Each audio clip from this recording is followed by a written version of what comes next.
एक सामान्य स्कूल के दिन हरुका अपनी डेस्क पर अकेला बैठा हुआ है क्योंकि वह पूरी तरह से अकेला है। हरुका अच्छी तरह जानता है कि वह एक अकेला इंसान है और सच्चाई यह है कि वह अकेले रहना पसंद करता है क्योंकि उसके पास दूसरा कोई चॉइस नहीं है क्लासमेट के साथ समय बिताने के, और वह उन्हें बिल्कुल पसंद नहीं करता। क्लास में कई तरह के समूह हैं जिनमें गुंडे, लोकप्रिय लड़कियां, जिम वाले लड़के और बाकी वे लोग जिनकी किसी को परवाह नहीं है शामिल हैं। हरुका इनमें से किसी भी समूह में नहीं आता और उसे इससे कोई आपत्ति नहीं है क्योंकि उसके पास दोस्तों के बिना अपने किताबें पढ़ने का ज्यादा समय है। लेकिन उसकी पढ़ाई का सत्र तब बाधित हो जाता है जब उसके नीचे एक तेज रोशनी दिखाई देती है। ऐसा लगता है कि छात्रों के नीचे एक समनिंग सर्कल उभर रहा है और कुछ समय के लिए हरुका उत्साहित हो जाता है क्योंकि उसे पता है कि इसका मतलब है कि वह एक इसेकाई एडवेंचर पर जा रहा है। लेकिन फिर उसे एहसास होता है कि एक अकेले इंसान के लिए उसे बहुत ज्यादा स्क्रीन टाइम मिल रहा है और अगर उसे इसेकाई के बारे में कुछ पता है तो इसका मतलब है कि उसके साथ कुछ गड़बड़ होने वाली है।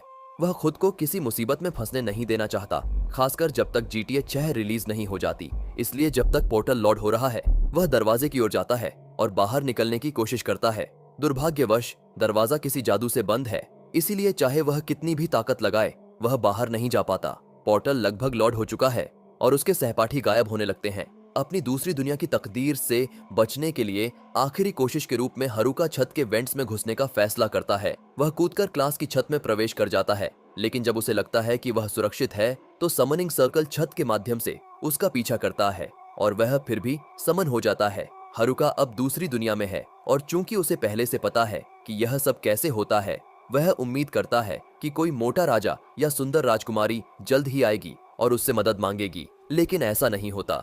हरुका एक गंजे बूढ़े आदमी को देखता है जो घबराहट में अपने हाथ हिला रहा है और हरुका को देखकर घबरा रहा है। वह आदमी भगवान है और वही समनिंग का जिम्मेदार था। उसने पहले ही हरुका के सभी सहपाठियों को दूसरी दुनिया में भेज दिया है, लेकिन हरुका के छत में छुपने के कारण उसकी समनिंग में देरी हो गई और भगवान को उसे जल्दी से दूसरी दुनिया में भेजना होगा ताकि वह इस गड़बड़ी के लिए मुसीबत में न फंस जाए। वह हरुका को बताता है कि उसे दूसरी दुनिया में मदद करने के लिए एबिलिटीज मिलेंगी, लेकिन चूंकि वह देर से आया है, सभी अच्छी एबिलिटीज पहले ही चुनी जा चुकी हैं। अब जो बची हैं वे स्किल्स हैं जो किसी ने नहीं चुनी। हरुका के पास Minecraft villager, gambling dice, contact lenses और एक स्टिक जैसी स्किल्स चुनने का विकल्प है। यह सब बुरी बात तब होती है जब उसे केवल सीमित संख्या में स्किल्स चुनने की अनुमति होती है। हरुका भगवान पर गुस्सा निकालना शुरू कर देता है क्योंकि उसने उसे इस दुनिया में समन किया और उसे केवल बेकार स्किल्स ही दी।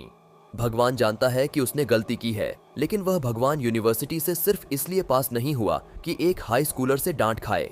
इसलिए वह हरुका से कहता है कि वह उसे माफी के रूप में सभी बची हुई स्किल्स देगा, लेकिन वह उसकी बदसूरत शक्ल यहाँ फिर नहीं देखना चाहता। हरुका को तुरंत दूसरी दुनिया में टेलीपोर्ट कर दिया जाता है।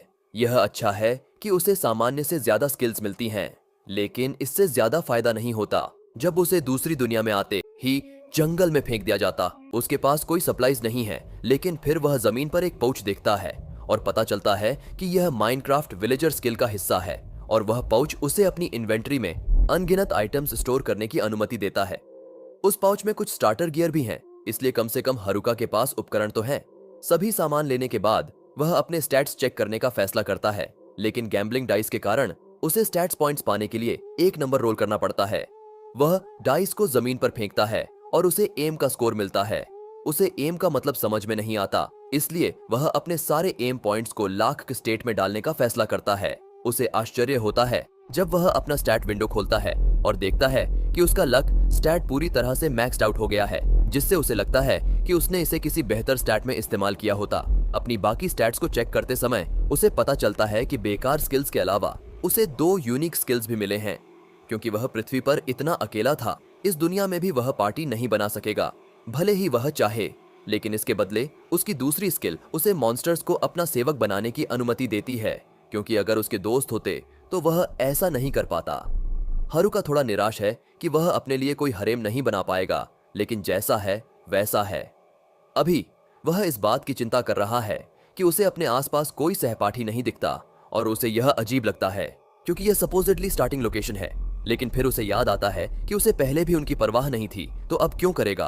अभी उसे फोकस करना है कि उसे सप्लाईज मिले ताकि वह इस जंगल में अच्छा जीवन जी सके। इतनी रफ्तार से ज्यादा समय नहीं लगेगा जब तक कि हारुका गलती से किसी मॉन्स्टर से टकरा न जाए, और अगर ऐसा हुआ तो वो जरूर मर जाएगा। तभी हारुका को याद आता है कि उसके पास कॉन्टेक्ट लेंस स्किल है, तो वो कॉन्टेक्ट लेंसेज पहनता है और अचानक से उसे अपने आसपास की सभी जानकारी दिखाई देने लगती है। पता चलता है कि इन कॉन्टैक्ट लेंसेज में एक इनबिल्ट अप्रेजल स्किल है और इसके जरिए वो जंगल में आसानी से घूम सकता है और कुछ मशरूम्स ढूंढ लेता है जिन्हें खाकर वो मरेगा नहीं।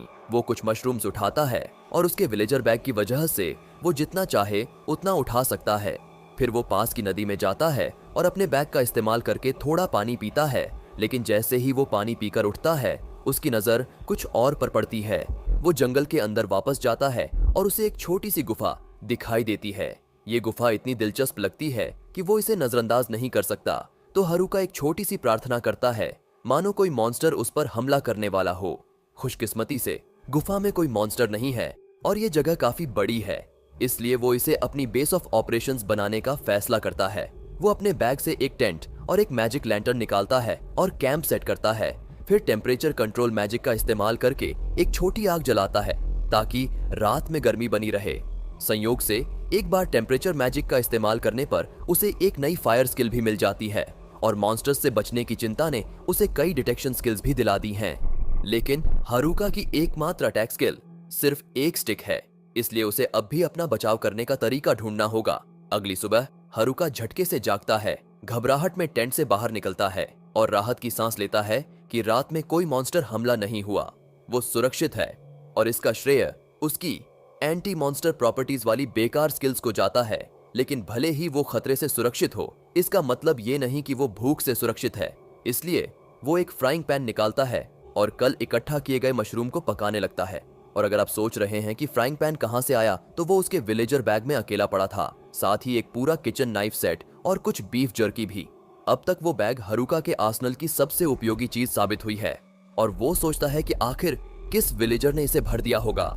किसी भी हाल में अब जब वो खा चुका है, उसे सोचना होगा कि आगे क्या करना है, इसलिए वो बाहर निकलता है और सोचने के लिए एक छोटी सी सैर करता है।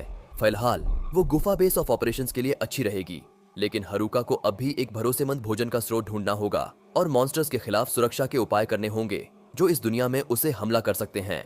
खुशकिस्मती से उसके कॉन्टैक्ट लेंसेज की मदद से उसके लिए काफी खाना जुटाना मुश्किल नहीं होगा, क्योंकि उसे तुरंत और मशरूम्स और कुछ हर्ब्स मिल जाते हैं। लेकिन उसे अब भी अपने मॉन्स्टर समस्या का हल निकालना होगा। तभी हारुका की डिटेक्शन स्किल काम करने लगती है और उसे पास में कुछ हलचल महसूस होती है, इसलिए वो इसे चेक करने का फैसला करता है। और जैसे ही उसे एहसास होता है कि ये शोर गॉब्लिन्स के कारण हो रहा है, वो डर जाता है। अगर एक गॉब्लिन होता तो भी काफी बुरा होता, लेकिन यहाँ दो हैं और दोनों की स्ट्रेंथ स्टैट्स हारुका से ज्यादा है। वो सोचता है कि क्या वो अपनी मौजूदा ताकत के साथ उन्हें हरा पाएगा और भागने का विचार करता है।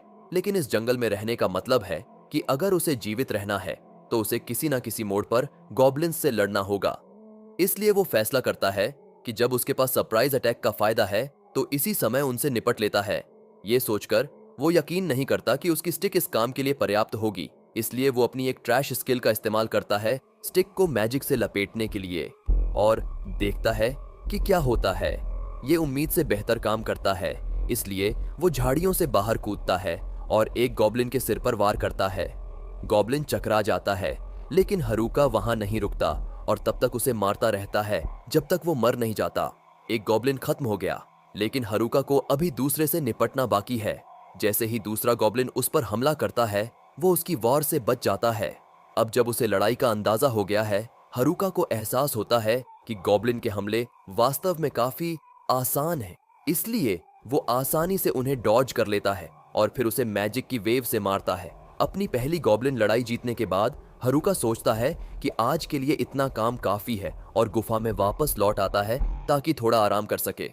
वापस आकर वो कुछ मशरूम्स भूनता है और गॉब्लिन के कॉर्प्स से मिली क्लब को देखता है। वो हाई डैमेज तो करता है, लेकिन भारी है और उसकी रेंज भी कम है, इसलिए हारुका फिलहाल अपनी स्टिक का इस्तेमाल जारी रखने का फैसला करता है। फिर वो अपने बाकी स्टैट्स चेक करता है और उसकी हैरानी की सीमा नहीं रहती जब उसे पता चलता है कि आज की लड़ाई से उसका लेवल अप हो गया है। और सिर्फ इतना ही नहीं, उसके सारे एग्जिस्टिंग स्टैट्स भी 2 गुने हो गए हैं। अगली सुबह हारुका उठता है और हमेशा की तरह नाश्ता करता है, लेकिन अब उसे हर वक्त सिर्फ मशरूम्स खाकर ऊब सी होने लगी है। उसे सच में यहाँ कुछ मीट खाने का मन है, लेकिन इसके लिए उसे पहले हंटिंग सीखनी होगी। और उससे पहले खुद को एनहांस करना होगा। सबसे पहले वो अपने नए मिले मैजिक फ्यूजन स्किल को आजमाना चाहता है। संक्षेप में ये स्किल उसकी पूरी बॉडी को मैजिक से कवर कर देता है ताकि उसकी फिजिकल और मैजिकल डिफेंसेस बढ़ जाएं। इसके अलावा उसकी स्ट्रेंथ भी काफी बढ़ जाती है, जिससे वो लड़ाई में ज्यादा प्रभावी हो सकता है। साथ ही उसका अप्रेजल स्किल भी लेवल 2 पर अपग्रेड हो गया है, तो वो इसे इस्तेमाल करता है यह देखने के लिए कि कुछ बदला है या नहीं। लेकिन फर्क बस इतना है कि अब डिस्क्रिप्शंस के साथ एक क्वेश्चन मार्क दिखता है। हरुका ने शायद कभी वीडियो गेम्स नहीं खेले हैं, इसलिए वो क्वेश्चन मार्क आइकॉन का मतलब समझने में 1 मिनट बर्बाद कर देता है और अंत में इसे छोड़कर आगे बढ़ जाता है। इसके बजाय वो बाहर जाकर मैजिक ट्रेनिंग करने का फैसला करता है। जाते वक्त उसे जमीन पर कुछ दिखाई देता है। वो सोचता है कि शायद ये मीट हो सकता है, लेकिन वो फिर से एक मशरूम निकलता है। हरुका को थोड़ी उम्मीद थी कि इस दुनिया में मीट पेड़ों पर उगेगा, लेकिन उसे जल्दी ही एहसास हो जाता है कि उसे जमीन पर कोई मीट नहीं मिलेगा। इसलिए वो अपने मैजिक ट्रेनिंग पर ध्यान देता है। वो अपनी माना इन्फ्यूजन स्किल एक्टिवेट करता है और एक कदम आगे बढ़ता है, लेकिन फिजिकल बूस्ट की वजह से वो कई मीटर आगे उड़ जाता है। उसका शरीर पहले से काफी हल्का महसूस हो रहा है और अब वो बड़ी आसानी से जंगल में ऐसे दौड़ सकता है जैसे टेलीपोर्ट कर रहा हो। इसके अलावा उसकी डेक्सटेरिटी भी काफी बढ़ गई है, जिससे वो चीजों को सही तरीके से और तेजी से स्ट्राइक कर सकता है। अपनी एनहांस्ड स्ट्रेंथ का पहला प्रयोग वो 2 रैंडम गॉब्लिन्स पर करता है और कल की तरह नहीं, अब वो एक ही हिट में गॉब्लिन को गिरा देता है। अब उसे अपनी नई ताकत पर काफी कॉन्फिडेंस हो गया है, इसलिए वो और भी गॉब्लिन्स को हैंडल करने का सोचता है। लेकिन जब वो 3 गॉब्लिन्स के एक ग्रुप को देखता है तो उसे दूसरा ख्याल आता है और धीरे धीरे पीछे हट जाता है ताकि पकड़ा न जाए। वो सोचता है कि आज के लिए काफी मेहनत हो चुकी है और वो वापस अपने केव में लौट जाता है ताकि अपनी मैजिक का अभ्यास कर सके। दिन में लड़ाई और रात में मैजिक की प्रैक्टिस का ये सिलसिला चलता रहता है और इसी रूटीन की बदौलत हरुका अब एक गॉब्लिन को एक ही बार में मार सकता है और मैजिक क्राफ्टिंग से एक प्रॉपर टेबल भी बना लेता है। वो फिर अपने केव के लिए एक गेट बनाता है ताकि वो रात में बाहर जा सके। अब वो आखिरकार शिकार पर जा सकता है। वो एक रैबिट के पीछे जाता है क्योंकि उसे काफी समय से मीट का स्वाद नहीं मिला है, और जब वो उसे पकड़ने ही वाला होता है और पकाने की तैयारी करता है तभी उसे पास में कुछ और दिखाई देता है। पहले तो उसे लगता है कि ये कोई गॉब्लिन है, लेकिन ध्यान से देखने पर वो पाता है कि ये उससे भी बुरा है। ये उसकी क्लास के डिलिंक्वेंट्स हैं और वो उनसे डील नहीं करना चाहता, इसलिए वो दूसरी दिशा में चुपचाप भागने का फैसला करता है। वो आगे बढ़ता है, लेकिन जल्दी ही उसे एहसास होता है लोकप्रिय लड़कियां, जिम ब्रो और नर्ड्स भी यहाँ हैं।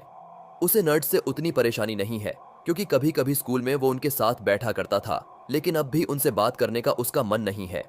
आखिरकार उसकी नजर स्टूडेंट काउंसिल ग्रुप पर पड़ती है जिसमें क्लास रेप भी है। हालांकि उसे अपनी क्लास के लोगों से घुलना मिलना बिल्कुल पसंद नहीं है, लेकिन उसे मानना पड़ेगा कि क्लास रेप हमेशा उसके साथ अच्छा व्यवहार करती थी, इसलिए कम से कम उसकी इस काइंडनेस को लौटाना तो बनता है, भले ही सिर्फ एक हेलो ही क्यों ना कहना हो। वो थोड़ी देर के लिए सोचता है कि क्या खुद को सामने लाकर उससे बात करनी चाहिए, लेकिन फिर उसे लगता है कि इससे उसका अकेला रहने का सपना टूट जाएगा। क्योंकि किसी को नहीं पता कि वो यहाँ है, उसे अकेले रहने का असली मौका मिल रहा है जैसा वो हमेशा से चाहता था। न कोई बेकार की बातें, न कोई टैक्सेस और न ही कोई उसे परेशान करने वाला। वो नहीं चाहता कि उसके क्लासमेट्स के साथ इंटरेक्शन से ये सब बिगड़ जाए, क्योंकि वो वैसे भी काफी अनोइंग हैं। इसीलिए वो आधिकारिक तौर पर फैसला करता है कि वो अपने क्लासमेट्स को नजरअंदाज करेगा और इस दुनिया को अकेले जीतने के लिए निकलेगा।